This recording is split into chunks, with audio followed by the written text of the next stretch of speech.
começa a aula sobre a palestra sobre osso, a unidade anatômica, e quando eu falo sobre o esqueleto ósseo, na verdade eu vou estar falando sobre um conjunto de ossos que vão estar unidos entre si. É como se fosse um quebra-cabeça, onde cada peça desse quebra-cabeça corresponde a uma unidade óssea. É um osso.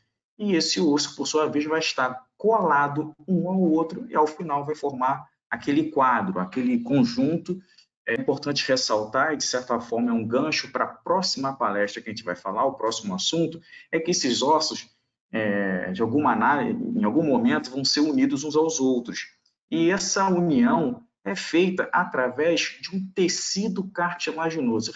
Então, a gente percebe que essas unidades ósseas vão ser unidas através de cartilagem, por isso que muitas vezes esse tema, esse assunto do esqueleto ósseo é chamado, muitas vezes, numa outra definição conhecida como esqueleto osteocartilaginoso, uma vez que esses ossos vão ser unidos, na sua grande maioria, por tecido cartilaginoso. É importante falar ainda que esse esqueleto pode ser e vai ser dividido de duas formas.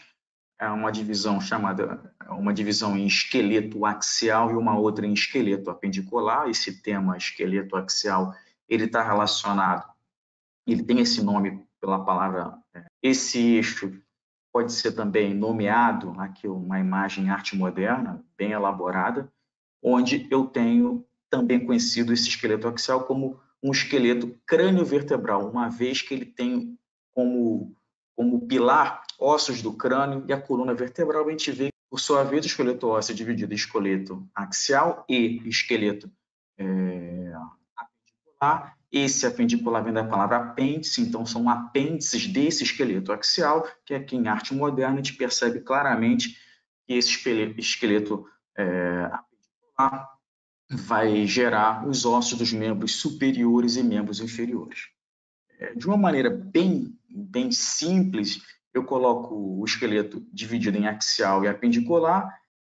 Então, aqui nessa imagem, o que vai me chamar a atenção é que eu tenho ali em branco, acinzentada, o esqueleto axial, e eu tenho ossos na coloração amarelada, dourada, o esqueleto apendicular. É importante que aqui a gente vai perceber isso, esses ossos que vão unir o esqueleto axial ao esqueleto apendicular, e a isso eu vou chamar, a gente vai ver isso quando tivermos uma abordagem prática, chamado ossos do cíngulo peitoral ou ossos do cíngulo do membro superior. Isto é, são os ossos onde eu tenho a união, onde o esqueleto apendicular vai se unir ao esqueleto axial. No caso do membro superior, eu vou ter esses dois ossos aí, no caso, esse osso aqui na porção anterior, repare que eu estou utilizando medidas de posição como falado anteriormente. Eu tenho aqui esse osso na posição anterior, que vai se dirigir de medial para lateral, que é a clavícula, e posteriormente eu tenho a escápula. Esses dois ossos, de certa forma, fazem uma pinça, isto é, fazem com que eu tenha a união desse esqueleto apendicular, nesse caso do membro superior, com o esqueleto axial. Da mesma forma, isso acontece no membro inferior, porém, eu não vou chamar de cíngulo do membro superior, eu não vou chamar de cíngulo peitoral, eu passo a chamar agora de cíngulo pélvico ou cíngulo do membro inferior. Então, quanto às funções dos ossos, nós temos inúmeras funções e a gente vai ver que essas funções nem sempre são específicas desse tecido, que é o tecido ósseo.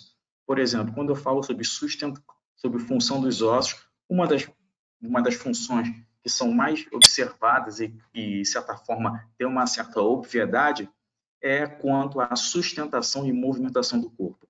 É inteiramente importante que eu tenha o tecido ósseo, o osso propriamente dito, para que eu tenha movimento, para que eu tenha sustentação do corpo.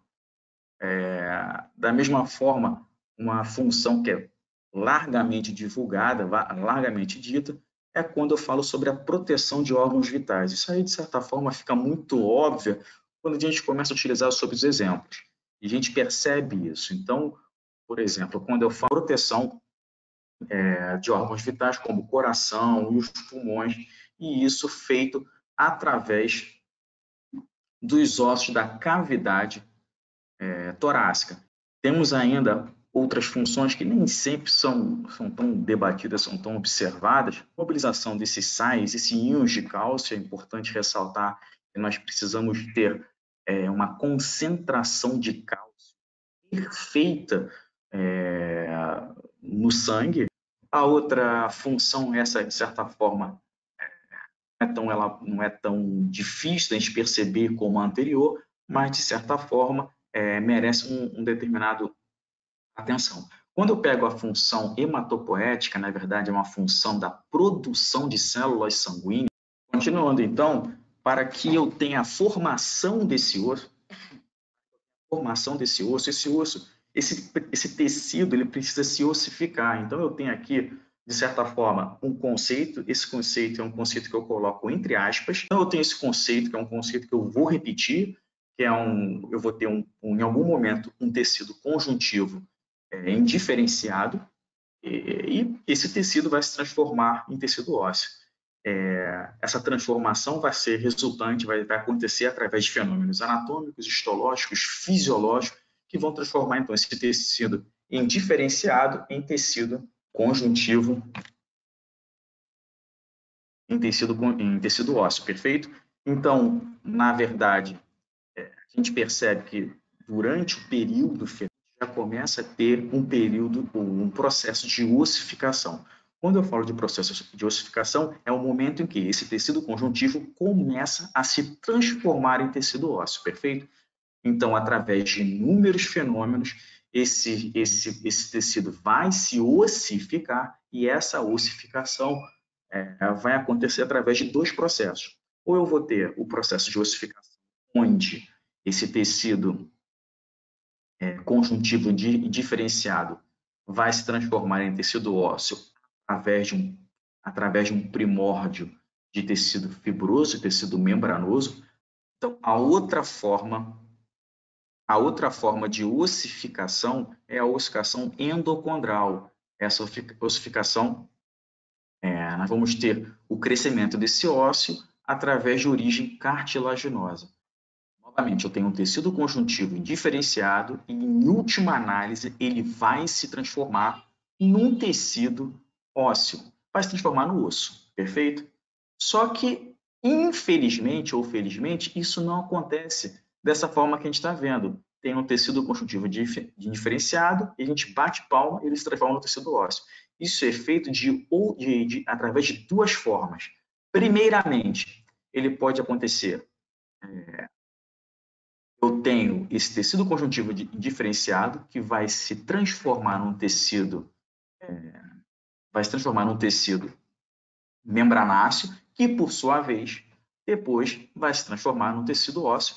Essa é uma forma de ossificação que eu chamo de processo de ossificação intramembranosa. E a outra forma que tem é quando esse tecido conjuntivo diferenciado vai se transformar num molde cartilaginoso que por sua vez vai se transformar num tecido ósseo. Então, eu tenho os dois processos aí, onde, num primeiro momento, o tecido conjuntivo diferenciado se transforma ou no molde membranáceo ou no molde cartilaginoso, que, por sua vez, ao final, vai se transformar no tecido ósseo. Quando essa ossificação acontece, tem como intermediário um molde cartilaginoso, eu vou chamar de processo de ossificação endocondral. Quando essa ossificação acontece intermediada por um molde membranáceo, eu vou chamar de processo de ossificação intramembranosa. Perfeito?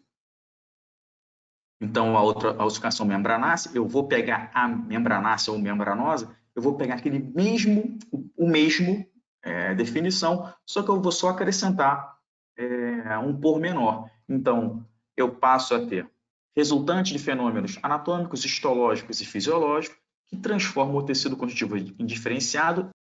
O outro processo de ossificação, que é a ossificação endocondral, eu vou utilizar o mesmo.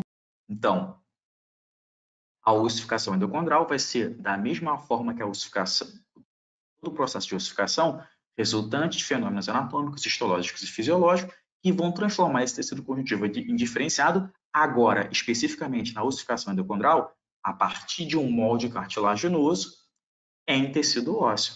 E a gente, de uma maneira geral, pode falar que essa ossificação, esse processo de ossificação vai acontecer nos demais ossos, isto é, excetuando os ossos da cabeça, no caso do crânio e da face, nós teremos ossos com ossificação de padrão endocondral, de uma maneira geral, ressaltando aqui. Quando eu falo sobre a configuração externa, que é um tema mais específico, eu vou, de certa forma, quando eu vou falar sobre a configuração externa e interna.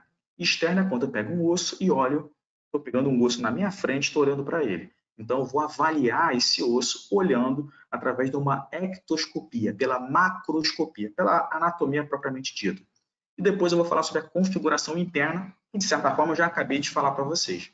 Então, eu posso classificar os ossos em ossos longos, e essa classificação, o que a gente vai utilizar aqui, quanto à classificação, é algo bem simples que eu vou falar sobre dimensões. Então, vamos imaginar, quando eu falo assim, olha, eu tenho aqui um objeto, e esse objeto ele tem 3 dimensões, perfeito? Então, de acordo com esse conceito de 3 dimensões, por exemplo, eu tenho uma garrafa. Aqui na minha frente, eu tenho uma garrafa. Essa garrafa vai ter, no caso aqui, uma altura, ela vai ter uma espessura e uma largura. Tem 3 dimensões. Então, por definição, um osso longo é aquele osso onde, e aqui eu vejo, quando eu observo, uma de suas dimensões muito maior que as outras duas. Nesse caso aqui, que eu estou mostrando o fêmur para vocês, o fêmur é um osso onde ele tem uma das suas dimensões, o comprimento, muito maior que as outras duas. Então, quando eu tenho isso, eu estou diante de um osso longo.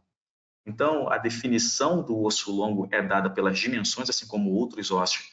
A forma dos ossos é dada pelas suas dimensões, porém tem algumas características. A gente sabe que, por exemplo, os ossos longos, eles vão apresentar estruturas como, eu vou explicar,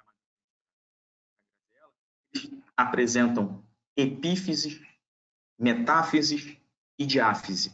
Isso eu vou falar mais à frente. Outra característica que eu observo aqui é um canal ósseo que eu vou chamar de canal medular. Esse canal medular não está relacionado à medula espinhal, não. É a medula óssea, perfeito? Então, percebam que aqui eu tenho, na porção mais periférica, um osso mais denso. Isso aqui é um osso cortical. E aqui eu começo a apresentar uma rarefação. Aqui é um osso mais esponjoso. E no meio eu nem tenho tecido ósseo. Formar um canal, que é o canal medular. Então, aqui eu teria um tecido ósseo compacto, tecido ósseo esponjoso, e aqui no meio eu tenho um canal onde não tem tecido ósseo. Está preenchido por medula óssea vermelha e medula óssea amarela. Os ossos curtos são aqueles ossos onde as suas 3 dimensões apresentam dimensões equivalentes. Então, enquanto nos ossos longos eu tenho uma dimensão muito maior que as outras duas, eu tenho nos ossos curtos ossos onde as suas 3 dimensões são equiparadas. Aqui eu tenho um exemplo de um osso chamado osso calcâneo, que é o osso do calcâneo. Esse osso aqui, por exemplo, é onde é o calcâneo. Esse osso apresenta uma dessas as suas 3 dimensões de mesmas dimensões.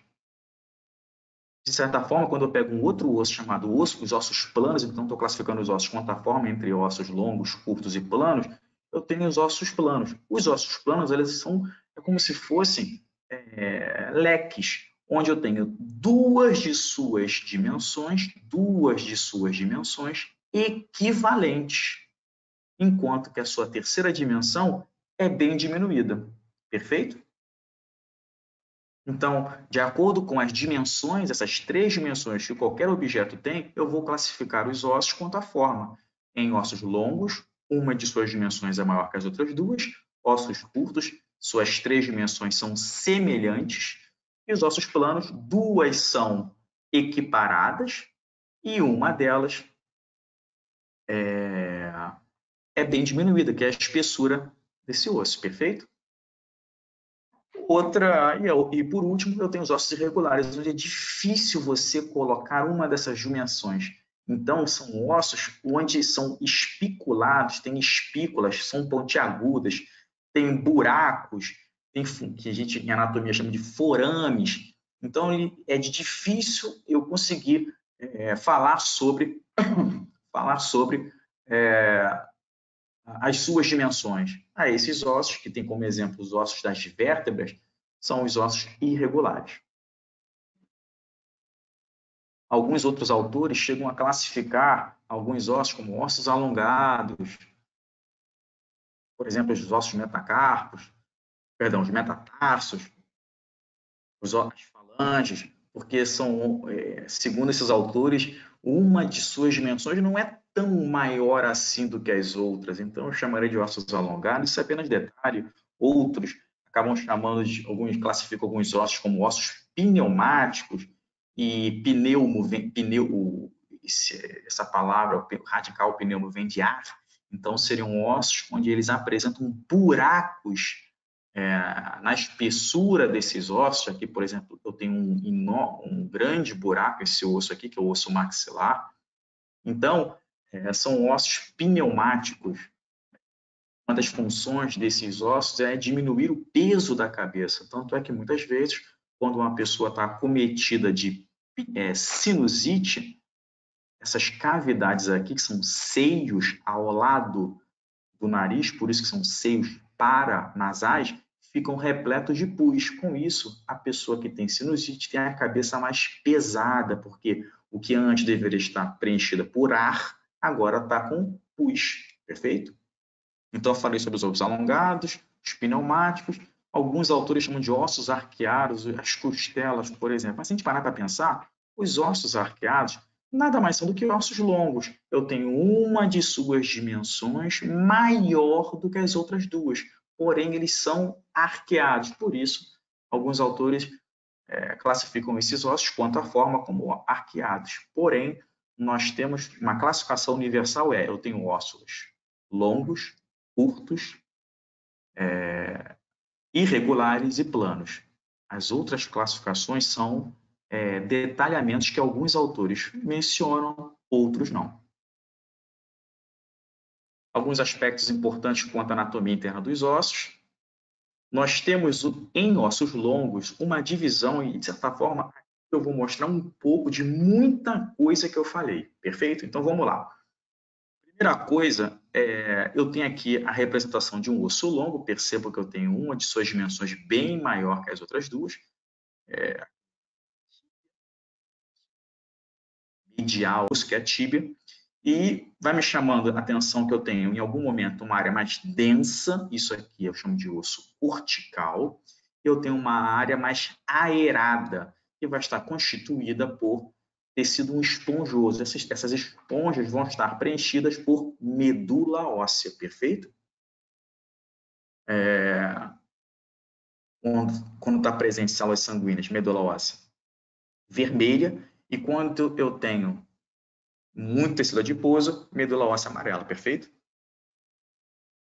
Esse osso, então, ele é dividido nas porções periféricas ou nas extremidades, que eu vou chamar de epífises, e eu vou ter uma porção conhecida como o corpo do osso, que eu vou chamar de diáfise.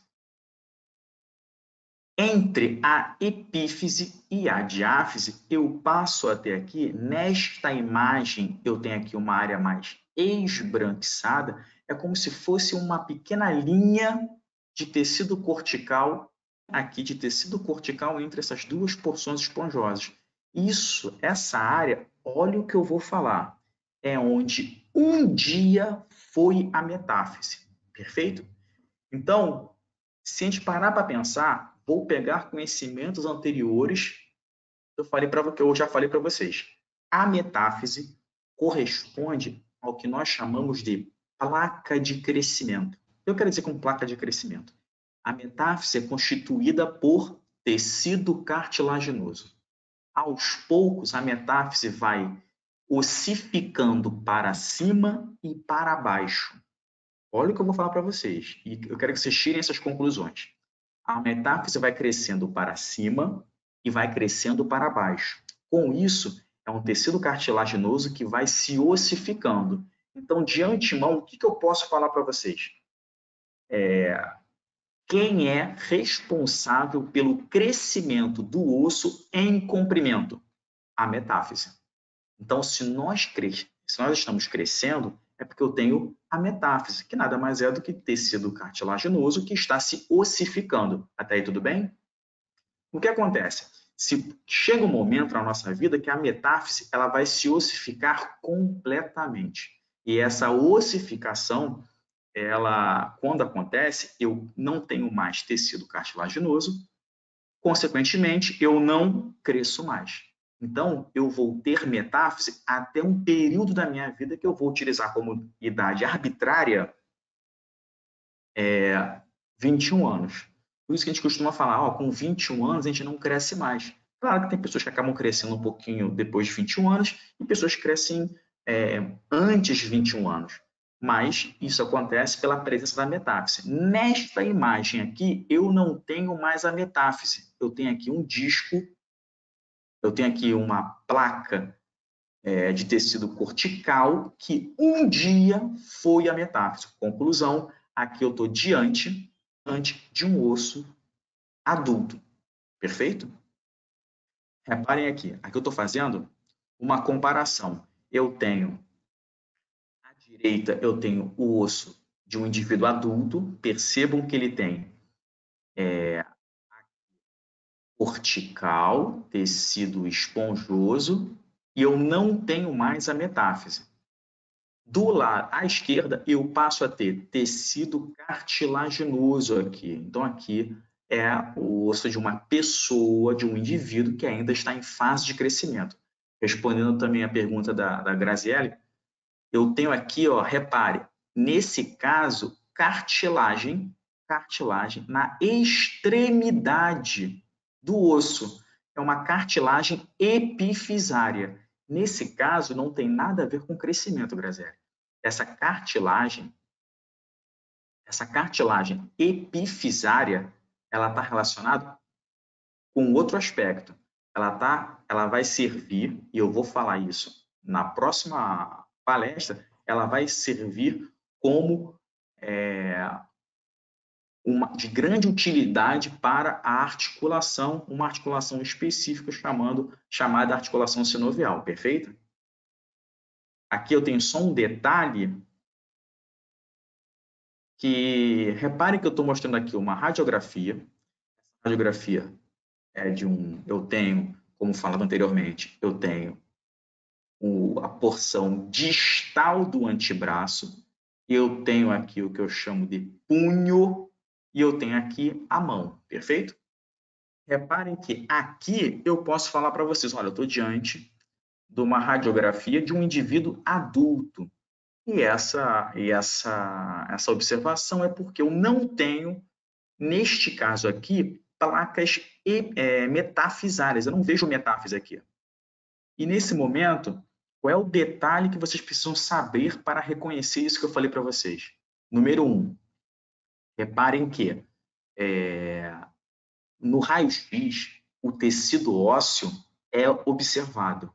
Porém, o tecido cartilaginoso não é observado. Logo, se eu observar a radiografia de uma criança, eu vou ter aqui essas áreas dos ossos que correspondem a locais onde eu tenho tecido cartilaginoso. Por isso, essas áreas não são absorvidas pelo exame de radiografia. Com isso, eu consigo ver onde estaria a metáfise. Alguns autores chamam isso de fise de crescimento, mas nada mais é do que a metáfise, perfeito? Isso, para mim, é muito importante para evitar que nós cometamos alguns erros. Por exemplo, aqui eu tenho a radiografia do tornozelo, onde esse osso maior aqui é a porção distal da tíbia, esse outro osso ao lado corresponde à porção distal da fíbula, E aqui embaixo eu tenho os ossos do tarso, mais precisamente eu tenho aqui um osso chamado calcâneo. Então aqui eu estou observando o tornozelo de um indivíduo adulto. Eu não posso confundir isso, por exemplo, e acabar falando, cometer o erro de falar que eu tenho uma fratura aqui. Isso aqui não é fratura. Isso aqui não é fratura. Isso aqui nada mais é do que placa de crescimento que nós vamos chamar isso de quê? Vamos chamar isso de metáfise. É onde está a metáfise. Isso não é fratura. E se você bobear, eu já vi pessoas chamando isso de fratura. Eu perguntei para a pessoa, mas quantos anos tem a pessoa? Não, ela tem 10 anos. Eu falei, caramba, como é que a pessoa não tem ideia do que é metáfise? Se essa pessoa tiver um mínimo conhecimento de anatomia, ela entende que isso aí é totalmente diferente disso daqui. Aqui sim eu tenho uma fratura aqui na fíbula. Isso é fratura. Por que eu falo que isso é fratura? Não tem em nenhum momento relação com metáfise. Repare que eu tenho a tíbia que não tem metáfise. Logo, eu estou diante de um osso adulto. E aqui eu tenho solução de continuidade. Logo, eu estou diante de uma fratura de fíbula, porção distal da fíbula. Perfeito? Então, isso a gente não pode, em nenhum momento, confundir placa de crescimento, metáfise, com fratura. Isso aí, basta ter um conhecimento básico de anatomia para você entender isso. Perfeito? Vamos lá. Eu vou falar um pouco agora sobre a configuração interna, e nesse caso, eu vou falar bem rápido, uma vez que eu já falei já. Eu vou falar sobre a substância compacta, também conhecida como cortical, e a substância esponjosa, muitas vezes conhecida como medular. A gente costuma utilizar medular para meio. A porção, quando vocês forem estudar no próximo período a estrutura de um rim, o rim apresenta uma área periférica e uma área central chamada medular, a medula renal. A medula renal nada mais é do que a porção central do rim. Isso acontece também aqui no tecido ósseo. Aqui eu estou mostrando a imagem de uma vértebra, e nessa vértebra eu tenho a porção periférica, que é a cortical, que é um tecido conjuntivo mais denso, e isso estrategicamente é muito importante que eu tenha essa porção periférica compacta, porque para eu conseguir dar dureza, no caso, a durabilidade a esse tecido ósseo, esse arranjo do tecido ósseo, e a porção central tem esse aspecto de ser esponjoso pelaquela função que a gente falou logo no início, função hematopoética. Hematopoese nada mais é do que a origem, você originar tecido ósseo, perdão, tecido de células sanguíneas. Perfeito? Então, aqui, como eu falei, substância compacta tem como sinônimo a cortical, e a substância esponjosa, por esse aspecto de estar no meio, medular, meio, eu vou chamar de esponjosa. Aqui eu vou terminar agora falando sobre a vascularização e termino falando depois sobre a inervação óssea. Eu falo isso só para a gente entender um pouco sobre alguns aspectos que são interessantes para mim aqui, tanto na quanto numa parte fisiológica e coisas do cotidiano de vocês. Então, o tecido ósseo vai ser ricamente vascularizado, e se a vascularização ela tem algum aspecto que eu dou como exemplo aqui, o fêmur, e o fêmur ele vai ter, de certa forma, artérias. Essa irrigação é feita basicamente de 3 formas. Primeiro, eu vou ter vasos que vão para a epífise, que são as artérias epifisárias. Então, o osso ele é irrigado através de 3 fontes principais. Isso, quando vocês forem avaliar o tecido ósseo, quando você, na prática, ao observar o tecido ósseo, vocês muitas vezes vão ver pequenos buracos, que nós vamos chamar de forames, na superfície epifisária, na epífise do osso, isto é, na extremidade do osso. Esses forames são a porta de entrada para essas artérias epifisárias. Outra forma que a gente tem de irrigação é através de um forame. Muitas vezes eu tenho um forame único na diáfise do órgão, nesse caso, órgão é o osso, na diáfise do osso, onde eu vou ter um forame, que é uma artéria diafisária, também conhecida como... Geralmente é um forame calibroso em relação aos outros forames dos ossos nutrícios, e ele vai estar na diáfise do osso. Uma vez dentro da diáfise do osso, ele entra pelo canal medular e vai se espalhar, subindo e descendo pelo canal medular, perfeito? E por último, o tecido ósseo, aqui é interessante para mim falar sobre isso, para eu falar sobre isso, ele é revestido por um tecido conjuntivo chamado periósteo. Então, é muito comum vocês observarem isso. O tecido ósseo vai ser revestido por uma membrana de tecido conjuntivo chamado periósteo. O tecido cartilaginoso vai ser revestido por uma membrana de tecido conjuntivo conhecido como pericôndrio. Esse tecido conjuntivo, chamado periósteo, que aqui eu estou colocando por esse revestimento em verde, essa membrana ela é irrigável, a gente vai entender o motivo pelo qual dessa irrigação. Então, além das artérias epifisárias, além das artérias diafisárias, que geralmente são únicas, eu tenho artérias que não vão irrigar, de certa forma, o osso diretamente. Elas vão irrigar essa membrana que reveste o osso, conhecido como artérias para o periósteo. Por que eu estou dando esse detalhamento para essas artérias do periósteo? Eu falei para vocês que o crescimento de um osso longo em crescimento, no caso, em altura, em comprimento, é dado pela metáfise, perfeito? Porém, o crescimento em espessura ele é dado pelo periósteo. E para que eu tenha um crescimento em espessura satisfatório, eu tenho que ter uma rede de irrigação, uma rede de artérias que vão irrigar esse periósteo, perfeito? Quanto à inervação, aqui da mesma forma, a gente vai colocar esse detalhe. Quanto à inervação, as fibras nervosas vão se originar de ramos musculares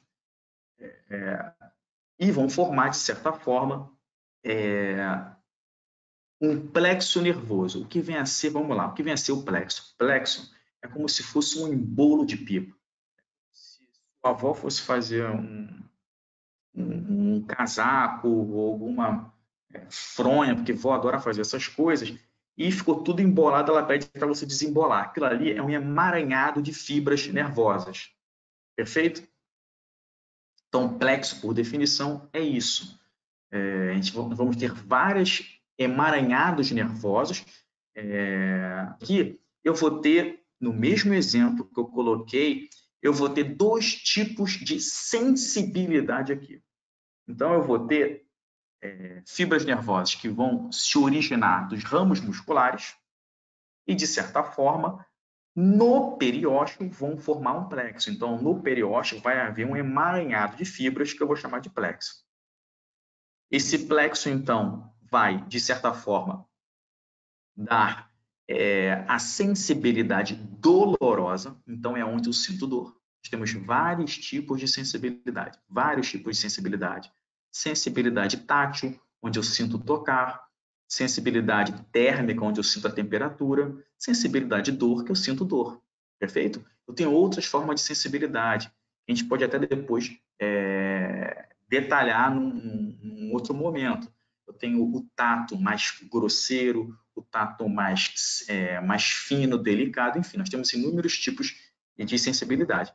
Mas o plexo que envolve o periósteo é que dá a sensibilidade dolorosa. Isso a gente vai ver que tem uma grande importância mais à frente.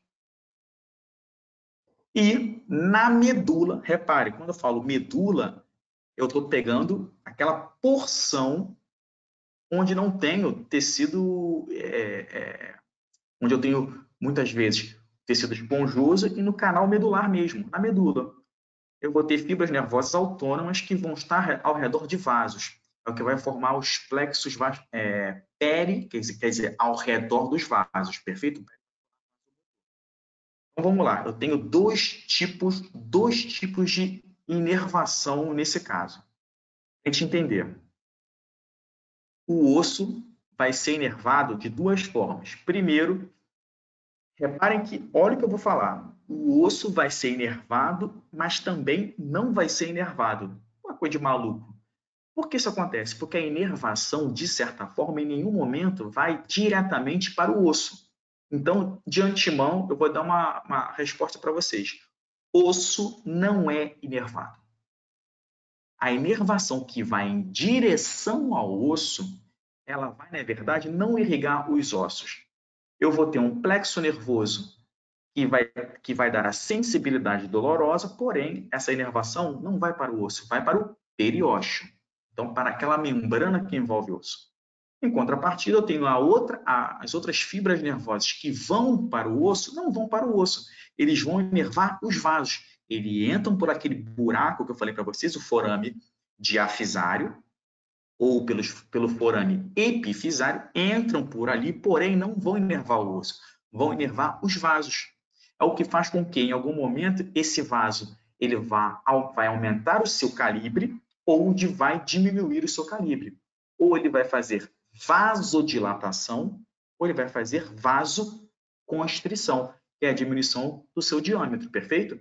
Então, isso acontece em alguns momentos que são interessantes para mim. Se por algum motivo qualquer eu preciso que o cálcio seja depositado no osso, isso é, a concentração de cálcio que está em excesso tem que ir para o osso, eu vou fazer o quê? Vou fazer vasodilatação, aumenta o fluxo sanguíneo do sangue para o tecido ósseo, para esse aumento do fluxo sanguíneo permita que eu tenha a deposição de sangue, de cálcio nesse tecido ósseo. Então, essa inervação é dada dessa forma. Então, continuando, eu passo a ter aqui, no caso, um exemplo onde eu tenho a diáfise de um osso longo. Em algum momento, ele é revestido por essa membrana que eu coloquei aqui em laranja, avermelhado, que eu vou chamar de periósteo. Então, eu vou ter aí o periósteo, como eu coloquei aí. Eu vou ter, nesse caso, uma inervação. E essa inervação, repare, o nervo vem de um único tronco. Chega um momento que, ao final dessa inervação, algumas fibras vão para o periósteo e outras fibras vão entrar no osso e vão envolver, no caso, os vasos. Então, eu passo a ter o plexo nervoso que vai inervar o periósteo. Essa inervação é uma inervação de fibras dolorosas. E as outras fibras, repare, e o outro grupo de fibras vão entrar nos ossos através daqueles forames que eu falei para vocês, forames nutrícios, e ao entrar, eles não vão inervar o tecido ósseo propriamente dito, eles vão ficar ao redor dos vasos. Então, eles vão fazer a inervação dos vasos, fazendo, nesse caso, vasodilatação ou vasoconstrição. Com isso, eu agradeço